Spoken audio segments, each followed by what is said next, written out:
In my 20s, 15 years ago, if I had invested $50 every month, not every paycheck, every month, today it would be $15,000. That's on $50 every month. Most of my 20s, I was paid bi weekly. So that's what, $25 every paycheck. And for most of my 20s, my employers matched my contribution. So per paycheck, we're looking at $12.50 per paycheck. I would have had $15,000 for it today. Well, $15,000, you could have started in your 30s, you could have started in your 40s, and you'll get $15,000 like that because you can invest a lot more. True. But to get the same amount, I would have to invest a lot more now or a lot more in my 30s to get the same amount. I could have done it in my 20s in a way that I wouldn't even feel it. Who would miss $12? And that's 15 years. Imagine what it would be 30 years in or 20 years in. This is one of the biggest mistakes I made in my 20s, financial mistakes I made in my 20s, because I did not understand. It wasn't explained to us. There wasn't YouTube videos like it is today. All they had on YouTube were cat videos.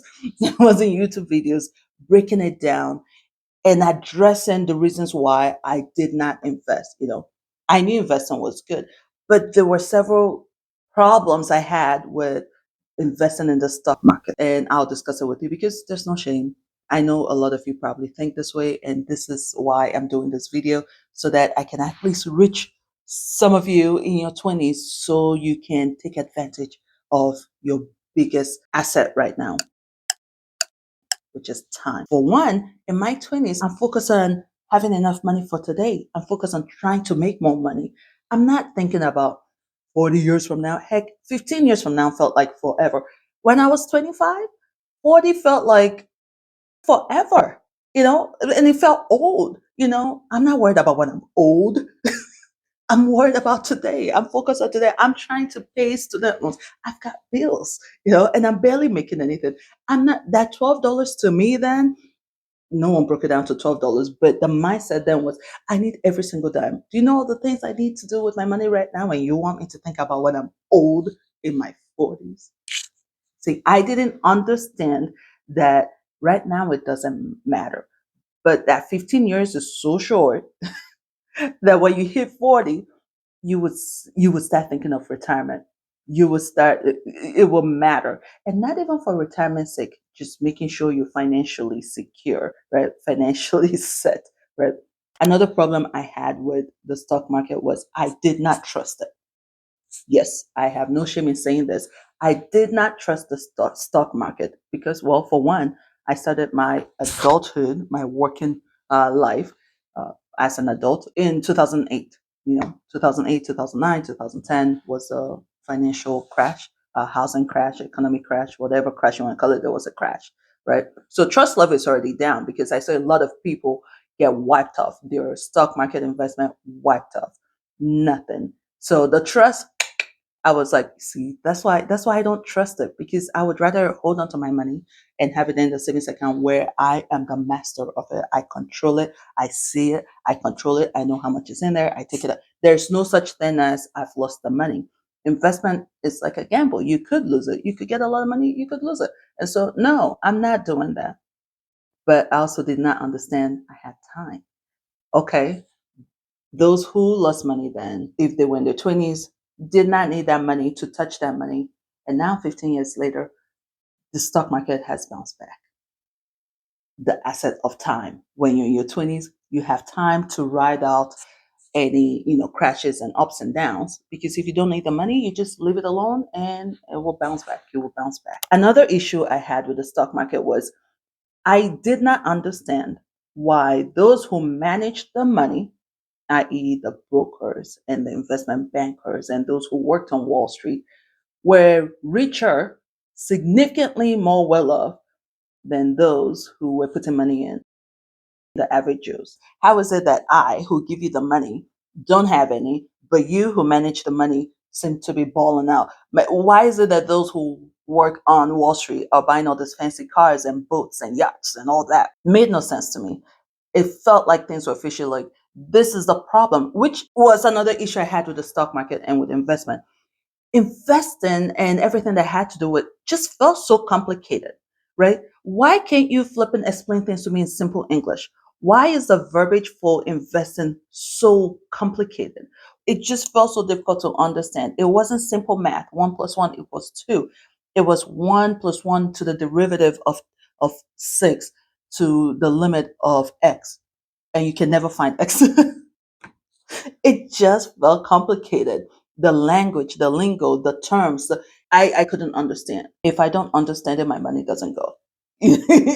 I need to understand what exactly I'm using this hard earned money for, because it's not like I have all this money to lose, right? What exactly are you doing with my money? Where is it going?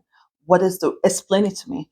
And back then in my 20s, no, it wasn't explained. We didn't have things like this, social media, YouTube. And I know I get on social media, and I talk about the negatives, but one of the positives of social media is you get to have videos like this where people can actually break down investing and give it to you in simple terms in everyday lingo so you can understand, so you're not misled. And something that has happened since my 20s is we now have the ability to invest on our own and not having to go through stockbrokers or investment bankers. Not that I'm against them. I'm not against those who work on Wall Street and investment bankers and stockbrokers, but I get to actually have more control. Remember, part of the issue I had was with investing, I give you my money and that's it. I have no control.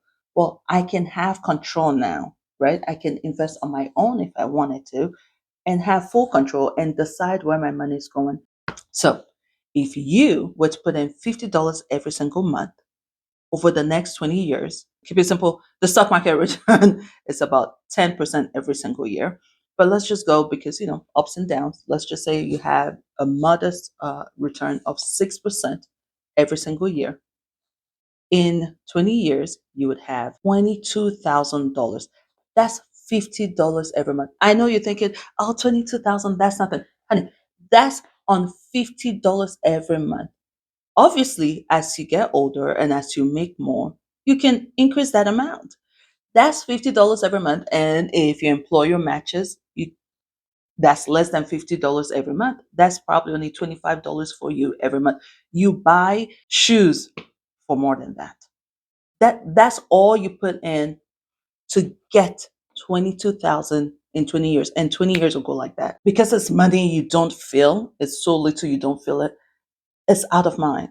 So imagine doing something now, something so pain free, something so inconsequential, only to get $20,000 down the road. It's almost like your grandpa was saving you money and you turn 40 and hey, 22,000. Now, what if we push that out to when you're 60? Because I'm in my 40s and it's funny how 60 doesn't seem so far. When I was 20, 40 seemed so far. So let's see how much that would be in 40 years. $95,000. That's on 50. Listen, you're not going to retire on $95,000. That's on $50 every month. As you get older, you're going to up that contribution. So you're going to have a lot more than $95,000. But the point is, you get to do something so minute, something you're not even going to feel and get maximum benefit out of it down the road. Even if you choose not to invest with your employer or in your retirement account because $50 is no big deal. You're cool with just putting that aside. Listen, you would have $95,000 to use, right? For whatever you want to use it for. You never know what you would need money for. That's the whole thing. That's the whole point. When you're young, you never know what the future holds and you don't know what you would need that money for, right? But the benefit of doing something so inconsequential now is that it's your way of just putting money aside, out of sight, out of mind, but that money is growing. It's growing money without you even thinking about it. While you're sleeping, it's growing. While you're working hard, it's growing. While you're chilling, it's growing. Right? That's the benefit. Saving is great. I am so glad I did that in my 20s and it really served me well. And I'm glad I worked and trained and built that muscle of living below my means. but I would have really supercharged my money. I would have really done a lot of damage if I had started investing. I would have really set up a good cushion for me now in my 40s. Now that I've got responsibilities, and I need that money for things, I would have really set myself up right if I had just shelled out $12 every paycheck to invest. So if you're in your 20s, trust me on this one, and you can watch other videos that I have on investing, or you can watch other people's videos on investing. Trust me on this and start investing. Even if it's as simple as $20 every single month. That's what I wish I knew. I wish I knew I didn't even have to invest that much. I wish I knew, even though I don't trust the stock market, I don't have to put all my money into it. It's just a little bit, 20. And I would make a lot of money. Now who is fooling who? Right? Who is playing one on who? Right? So if you're in your 20s, do yourself a favor and just $20, $30. And as you get older, you will know better. And then you will be glad that at least you put a little bit in there. All right. Thank you so much for watching. I wish you all the best. I'll see you in the next video.